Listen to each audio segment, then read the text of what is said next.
Hello and welcome to today's episode of the podcast where we're going to be exploring marketing with somebody I rate very highly as an up-and-coming star of this profession. Liam, so glad to have you on here, mate. How are you? Yeah, no, it's great to see you, Carl. And I know we've met a few times, so it's really nice to be in touch again. Absolutely. So Liam, listen, I've blown a bit of smoke up and helped you there, but why don't you say it yourself? I would love to hear a little bit about who you are and your journey into running your own practice. Yeah, of course. I'll take it right back with a personal Liam, story. please don't go as far back as the midwife holding you up by your feet. I won't go that far back, no. We have only got 3 hours for this podcast. But no, I'll go back to why I got into accountancy. Essentially, I'll keep it short, is because my dad essentially lost his business when we were younger, and we nearly went homeless. And that was through bad advice from accountants and his business partner. And that really got me into accountancy on the fact that I wanted to provide, real relationship focused advice and not see anyone else go through that we work with. So that's what got me in. I started with an accountancy apprenticeship because I dropped out of college. Worked for many firms until I decided that with private equity coming into the sector that I wanted to be a different model which was more relationship focused and work with less clients but more frequently. And that's when I launched Elevate around 2.5 years ago. Fantastic. And tell me a little bit more about the Elevate journey. So the Elevate journey, it's been great. I mean, we started, and I think I said I'd love to cover my salary in the first year. That was the ultimate goal. And just launching, I think people really bought into it. The journey, the story, and the brand. And we've scaled quickly. We've gone from 0 to a team of 7 within 2.5 years. And our growth has been phenomenal. I think this year should hit around 700,000 in turnover. So in year 3, so it's real quick growth. So everyone seems to have bought in, which I love. That's all I could ever ask for. Yeah. Yeah, so that is amazing growth, and that's exactly what we want to talk about today in the core of this episode. However, one of the things I like to do is to pick holes and explore everything. And one of the things is that I know you and I have had very similar upbringings, and often, particularly with the kind of upbringing that we had, you would see professionals as somebody kind of outside of the sphere of what we normally do and so on. And it would almost seem like an unattainable world. How much of that had an impact on you in your journey? Yeah, I find it really difficult getting into the accountancy sector. I felt a bit out of place going into the corporate world, with our background and you having to act in a certain way, really suited and booted and professional. It's really tough that I felt out of place through my journey and sort of had to mould yourself to the particular firm, which I found tough and people with different upbringings. But then, I come into myself and built relationships with people that suited me and clients that suited me and the way I work, and I just went from there really and thought I can make something out of this. I don't need to confine to the traditional way of accounting. I can sort of create my own path of it. Fantastic. And I mean, we'll touch on it later. What I would love to explore a little bit is how much of that has influenced the way that you promote the business and the strength of your relationships. But before we go into that, I have to congratulate you on the tremendous results you've had so far. And just to put some flavour and context around that, can you just remind the listeners and viewers just how long you've been in practice so far? 2.5 years so far, yeah. I've worked in practice for about 10, but 2.5 years of Elevate, yeah. 2.5 years and aiming for £700,000. Now, there are many well-established firms that are aiming for £700,000 and have been going for 700 years. So it is phenomenal to see that recent growth that you've had. So let's dive into that a little bit. And the first thing that I want to cover off is your social media, because let's be honest, within the accountancy world, we live in a bit of a social media bubble. We don't know necessarily if our clients and prospects see it, but we all see each other's social media. Tell me a little bit about, just from a helicopter view, how you've used social media for your business and what your big picture strategy's been. I think for me, it was using social media to storytell. I wanted to create essentially a personal brand, so a mix of business updates, but how we've helped clients through stories, and because I think people really relate to that. You know, people are going through the issues, so if you can tell a story and how you've overcome that, I think they really relate to it. And then a bit of a personal post here and there, just to show the real person that they're buying into.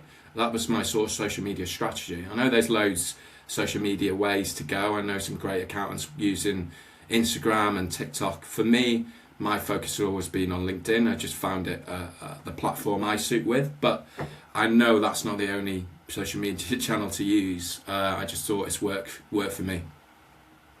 Do you mean, Liam, we're not going to see you dancing away on TikTok? I just can't do it. Yes, that's not me. I'd love to. I'd love to be able to dance. You see, Yeah. we last met properly over in Liverpool in summer 2023, and if only there'd been a few more cocktails. Yeah, we could have had some viral TikToks there, I imagine. But Well, going back to LinkedIn, so you've chosen LinkedIn. yeah. And how did you learn how to use LinkedIn? Because I know many people watch it from the sidelines, but not many people actually break through and have their voice heard. I think I started quite young in it, and quite young into my accountancy career, testing LinkedIn and seeing what did and didn't work. Obviously, I'm not as consistent as I should be, but I think as long as you're posting out there and showing your voice, I think that helps. But I learn from other people, you know, generally is following people and seeing what content that you like and what you buy from, and using that within your own profession, and you know, targeting your the clients that you want. 100% Liam. So, that would be my keeping it simple philosophy for social media that I use myself. Ultimately, what comes up on your feed is a pretty good indication of what the algorithm likes. For me, I mean, the approach I've taken, historically, I spent a lot of time on social media, did extremely well with it in, I'd say, the 2010s, particularly with the Twitter boom, getting up to sort of 100,000 followers there, 30,000 LinkedIn. Smashed it back then. However, I found that it was quite a sinkhole for me in terms of keeping up to date with the developments of the algorithm and the platforms, and also audience development as well, and how the tastes and so on change. How much focus do you put into the optimization and getting it perfect? I mean, do you aim for 100% perfect? Do you aim for 80%? Where's your bar for this? I'll be honest, Carl. I wake up every morning and I just post what's in my head. There's no, there's no, Perfect. there's no thought process to it. I'm not scheduling posts. I'm not thinking about it. I wake up and think, Liam, what Liam, I've I love done. this. So Yeah. there's no content strategy, content calendar, etc. It's Yeah. just become a habit.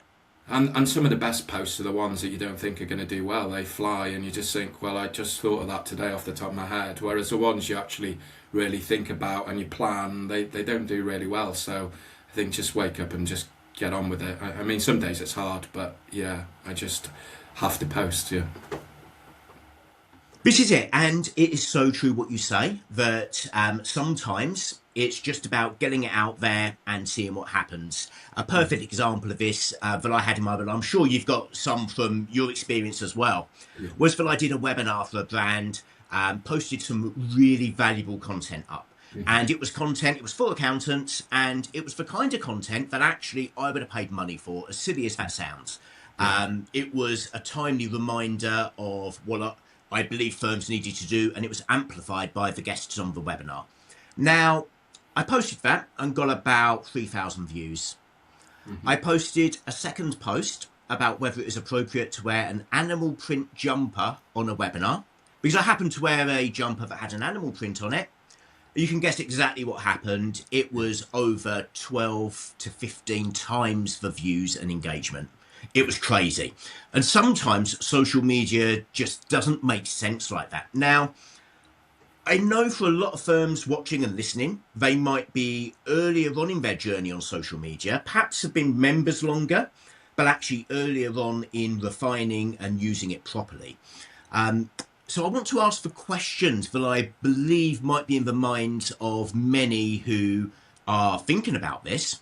And before we come to the ultimate question, which is what is the value of it, I want to ask more about the time commitment. So you say you post what comes to mind. Mm-hmm.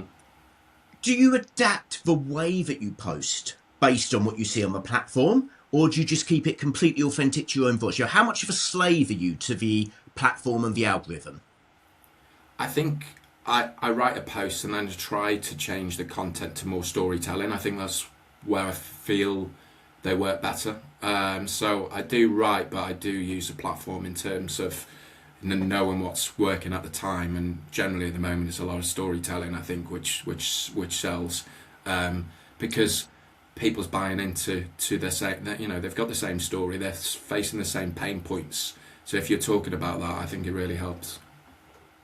Absolutely. And we all prefer a story than a sales pitch, don't we? Let's be honest. None of us log on to Instagram or TikTok or whatever after a hard day of work, or maybe if you're a younger listener, Snapchat.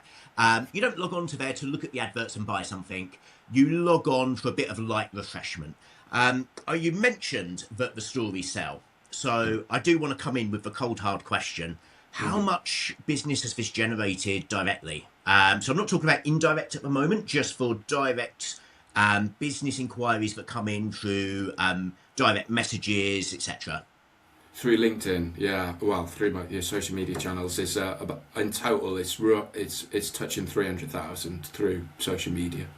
Yeah, That's fantastic. And it comes in waves. You think you're posting and consistently, and you don't get anything, and then you start getting messages. I think it helps with us because we niche in certain areas where our content it's focused on niche sometimes, which will relate to more revenue coming in from them particular audiences that you're talking to.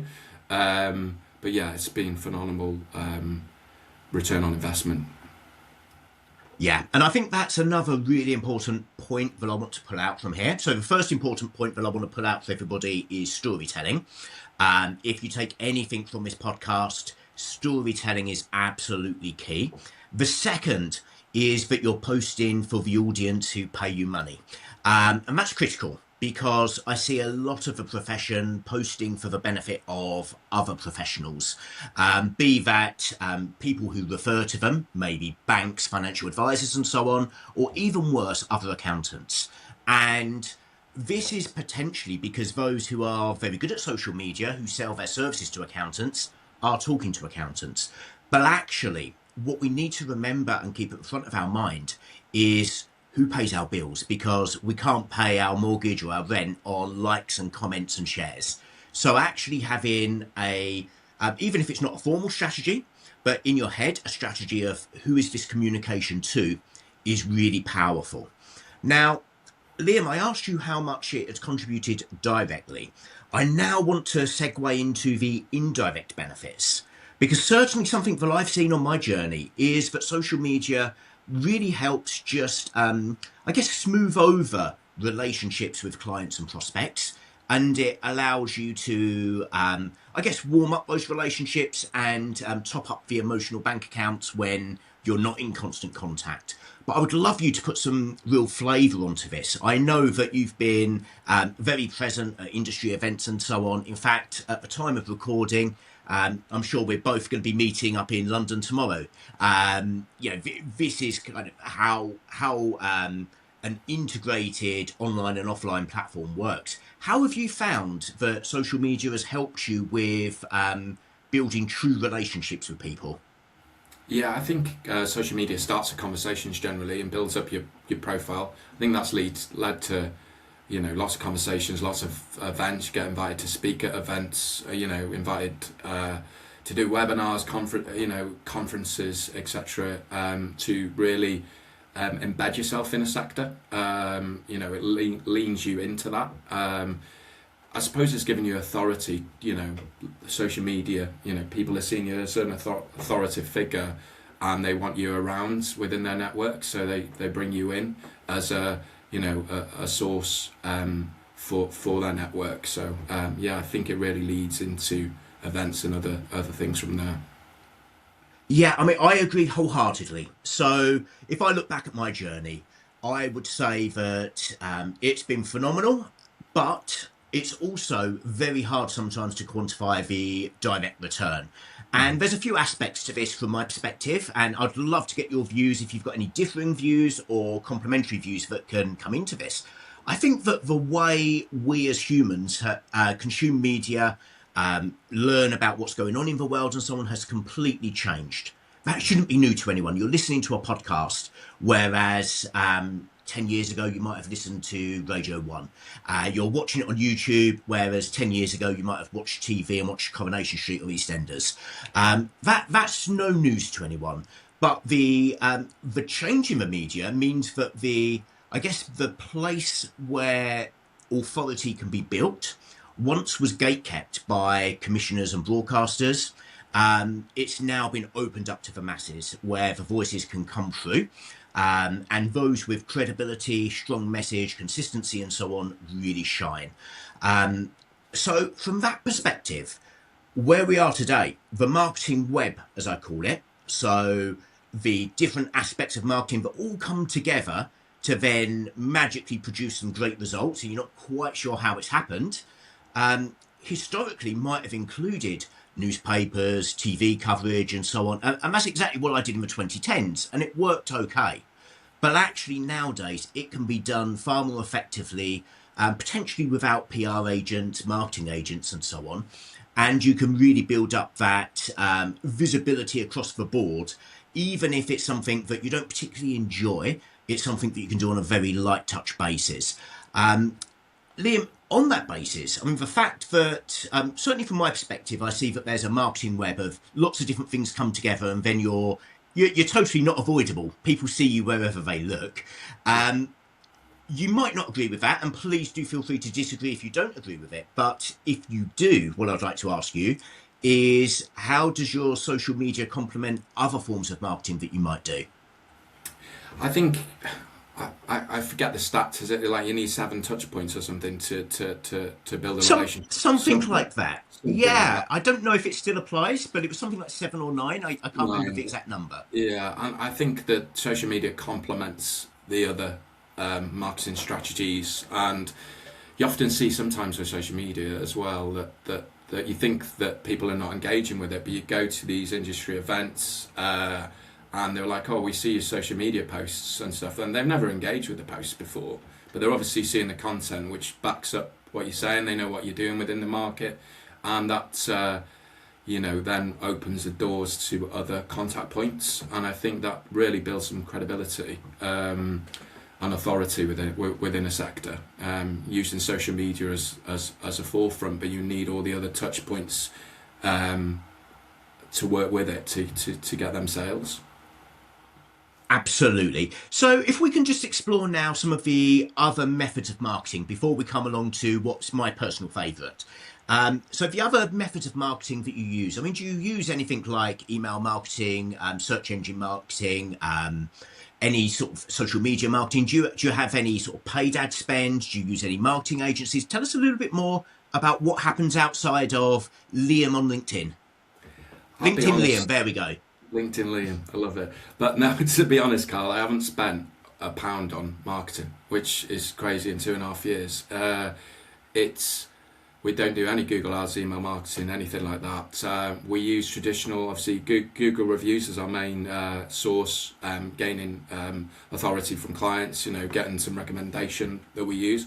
We've used video testimonials from clients, again, with story-driven testimonials to try and embed that when people go to our website and use that within our marketing material, and then essentially just trying to naturally bring up our SEO within certain sectors without being paid. It's really difficult starting a practice. You haven't got the funds behind you like others, so you 100%. need to do everything traditional. It's not saying the other marketing doesn't work. I know it does, but when you start, you haven't got them funds to spend, so you need to just try and do as much of it as you can.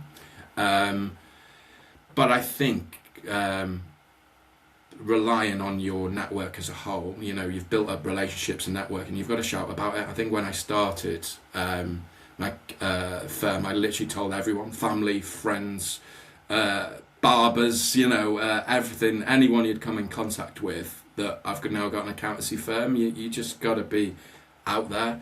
I think essentially you use a statistic, isn't it, that you know you need to be able to be rejected, and if you know that you're going to be rejected and you can go out to the market and ask, knowing that at least some of them will convert, you've just got to go for it and express you and everything that you're doing. 100%. And the key point that I want to pull out from this one, so many knowledge bombs, by the way, Liam. I'm loving this. The key point I want to pull out from this, which you didn't say directly, but I'm going to presume that you'll agree with, correct me if you don't, is that actually having a marketing budget can be a bit of a burden, potentially. Yeah. Because you can sometimes get caught in a trap of the way of doing things and over-engineering what could be a very simple process. And it sounds to me like the council estate hustle would really come out, no doubt, you know, underpinned by the strength of conviction you have with, you know, the very sad story about your dad and, you know, the challenges that he had with his business. So I want to use that as a nice segue into the power of human relationships.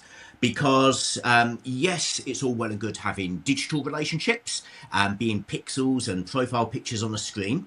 How important to you are true human-to-human, face-to-face connections?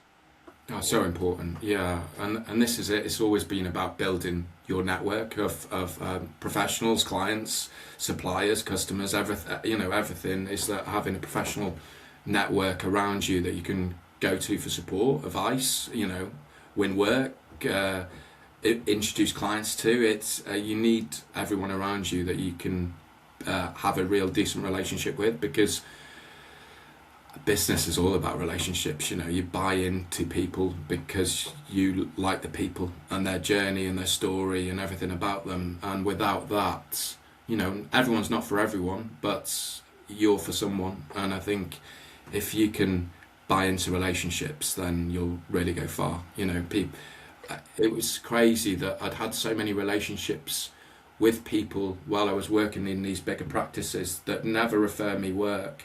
As soon as I left to go on my own, you know, I thought that relationship would never give me anything. The amount of work I got after starting up on my own, because it was my journey and my story, I think it was really impressive. Yeah, it's still, brilliant. I still have to pinch myself sometimes because of it. Yeah, you know, people are great. Yeah, I can imagine. It's been a fantastic journey. What I want to really narrow down on, though, and you know, one of the key points of this podcast is to demonstrate that there's not just one way of doing things. Liam's way is Liam's way, but you know, our next guest might well have a completely different method of marketing that also works just as successfully as yours. So I want your opinion rather than a groupthink opinion, if that's okay. Yeah. Do you believe that human-to-human relationships can be built digitally, or do you think that the face-to-face and the true human contact is an essential part? Ooh, that's a good question. I think you can get to a certain stage with digitally. I think, but to get true personal relationship, I think you need that physical presence, you know, touch and support. You know, I think to really get into the person, their intricacies, the way they walk, the way they talk, you know, just looking at them in their eyes and their person in person is just embeds a relationship a lot more. You can definitely do it digital. I've got relationships with people I've never met physically, but I just think for me, the relationships that you have met are definitely stronger in my eyes. But I know people that have had relationships just online. Yeah. Completely. I mean, I would lean towards your view. However, I do acknowledge that there are some firms that do amazingly well being pretty faceless, or sometimes having a face at the top, but faceless in terms of operations, winning work, and so on. and can work on a tremendously efficient and effective e-marketing machine. And it's different strokes for different folks. I think one of the things for me that really powers my desire for human relationships is that we spend so much time at work. I would rather be speaking to people than not speaking to people. Now, Liam, I gauge that that might be you as well, from what I know of you personally, that you actually thrive on relationships and communication and so on. What made you actually choose to be an accountant beyond your dad's story? Because often when you picture an accountant, it's somebody sat in a dark room with a calculator and maybe a spreadsheet and hoping not to speak to anyone else. Yeah, I absolutely love business. I think seeing what a business can do for someone's life, a flexibility, the earning to do the things they like, spend more time with family. Everyone's got a story of why they got into business, and I love that, and trying to help them, support them in their journey to reach their own goals.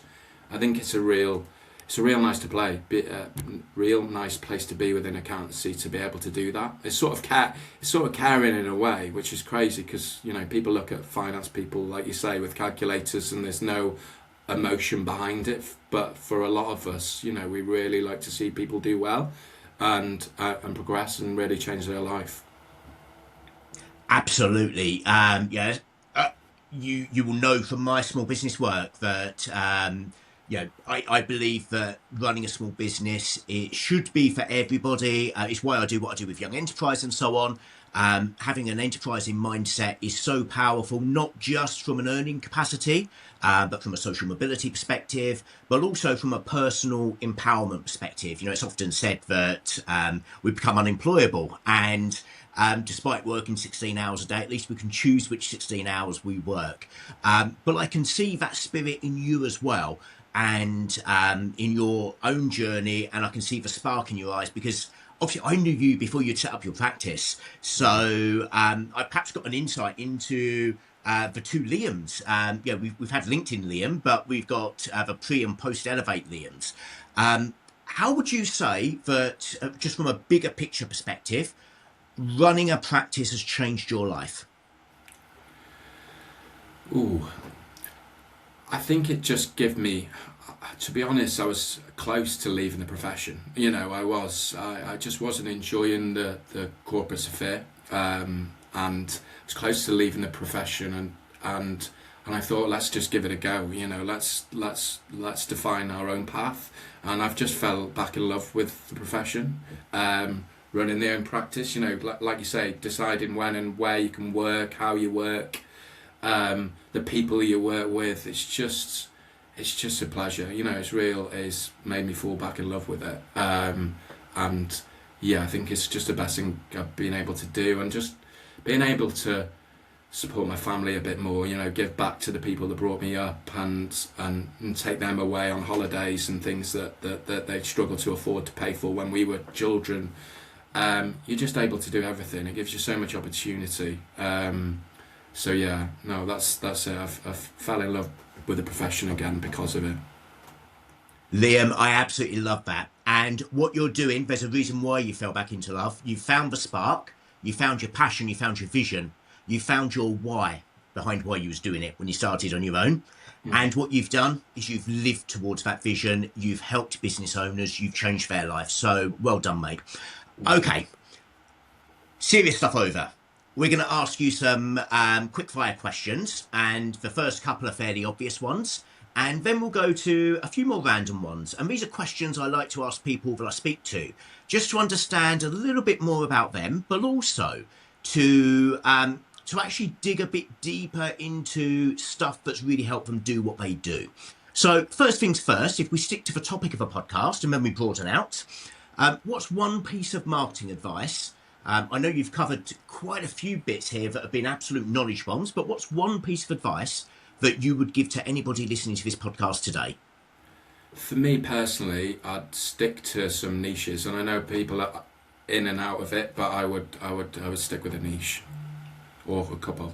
Okay, Fantastic. Controversial subject, I know. You know where I sit on that debate. Lots of people say yes, quite a few people say no, but stick to a niche. Fantastic. Next thing is if you were to go back and talk to your, let's say, 21-year-old self, even though you're probably not much older than 21, Liam. I mean, you're still a young lad, aren't you? But what advice would you give your younger self? I think to be easier on myself, really. I always beat myself up a bit. So I think to just be a bit easier on myself and enjoy the moment more than looking forwards. I think I can never tend to enjoy the moment to where we are now, and just sit back and actually take a long-term view and think look at what we've achieved, and celebrate that, rather than just looking ahead. Yeah. Liam, that's, I've actually got goosepimples here. That is a true mind-blowing, jaw-dropping moment because, I've hosted maybe about 80 episodes of podcasts in my time, plus webinars, probably well over 100 where I've asked this question. Almost always, the answer is something along the lines of, you have no limits, you've got to go faster. And in fact, for me, my own answer is, put your foot down harder.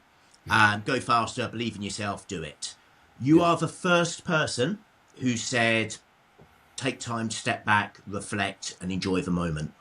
Yeah. That's extremely powerful. So, Liam, thank you. Next question.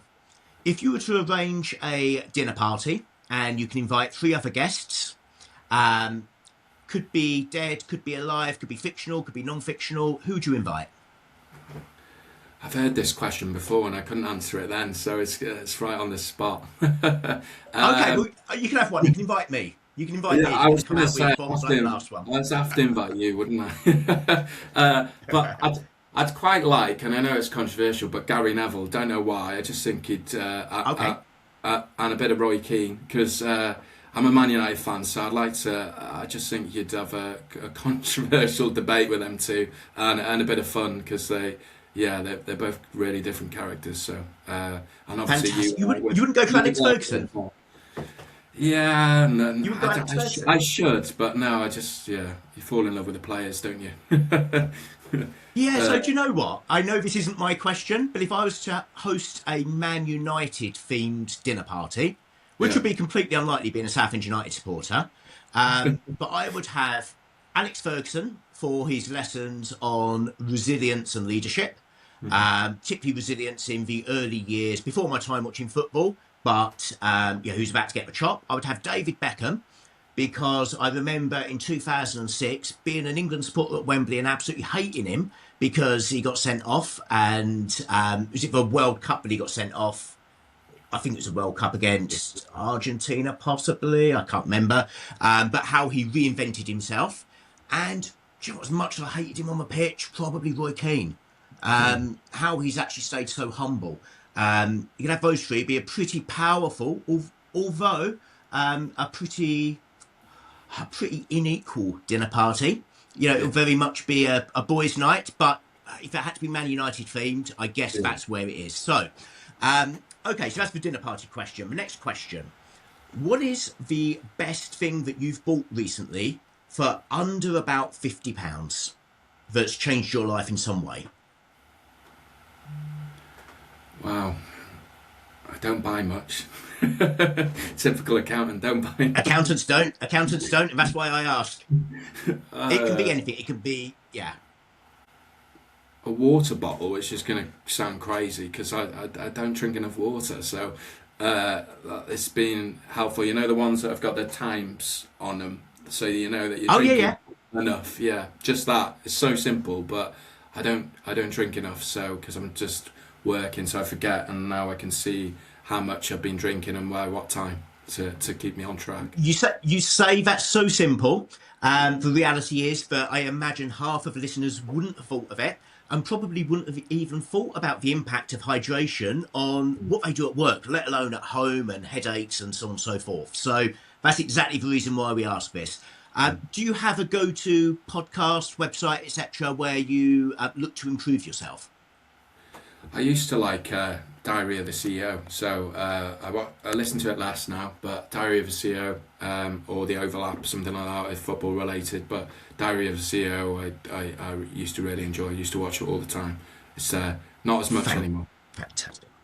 Brilliant, brilliant. And if we were to then look at in life, who's been your biggest inspiration? Could be professional, could be personal. Who's been your biggest inspiration, leader, informal mentor? They probably don't even know they probably don't even know you, but let alone that they're your mentor. Who would that person be?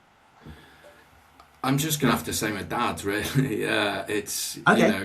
seeing him go through hard time and coming out of that, and now he's got a business that's doing really well. He's semi-retired, and he's sitting back. It's just nice to being able to see his journey and how hard he worked to make sure that we were supported growing up. So it's good. Fantastic. And let's roll back the years to younger Liam. And let's assume that younger Liam had no idea how to use a calculator. What did younger Liam want to be when he grew up? As sad as it is, a lawyer, a solicitor. Okay. You're one of those. Okay. Yeah, I'm one of those. How much are you billing me for this podcast? I can imagine, yeah. But no, it put me off when I did work experience. I don't know why. I think I'd like to have been having a debate, in court. It'd be pretty fun. So that's why I wanted to go into it. In the debates in court, really, and trying to win a case. Fantastic. And then final one, what's your ultimate dream for Elevate? Where do you see it going? What do you want to achieve? I debate this with myself every day, Carl, to be honest. I don't think anyone's got a true idea of where they want it to go. But I think for me, my original goal was to create a boutique practice that wasn't too big. So about a team of 9 or 10. Niche focus that was people wanted to become a client of it, and there was sort of a premium service to it, and not go for the scale, which is why I left the corporate world. I didn't want that, so it's just trying to create something that's big enough to be able to support people, but not too big that you lose that personal relationship with everybody. Fantastic. Liam, I have loved this episode. I've learned so much from you, mate. I really do appreciate your time. Is there anything else you'd like to share with the audience?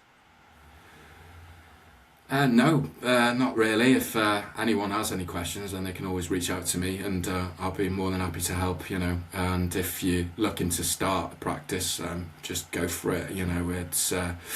It's one of the best decisions I made, and I know it's not easy, but there's a lot of people out there, and a lot of people to learn from, and you will be able to do the things in the way you want to do it. I think that's it. It's just be you, and just stick to what you do, because I think sometimes you look up to other people and you think, oh, I need to do it that way, and I need to run it this way, and I need to get to that size, and you don't. You just need to stick to your why and why you're doing it. So just be you and authentic. Fantastic. Wow, what an episode. So we've heard about how Liam has scaled in 2.5 years to £700,000 without spending a penny on marketing. He's talked about the power of LinkedIn, and in particular how he embraces storytelling to drive real results from the platform. We've talked about the power of true, authentic, human-to-human relationships, where we can see the whites of the eyeballs and we can shake the hands. And finally, we had a good old natter about how we could host a Man United dinner party. Liam, it's been an absolute pleasure to have you on the show. Thank you so much. Thank you, Carl. Appreciate it, mate.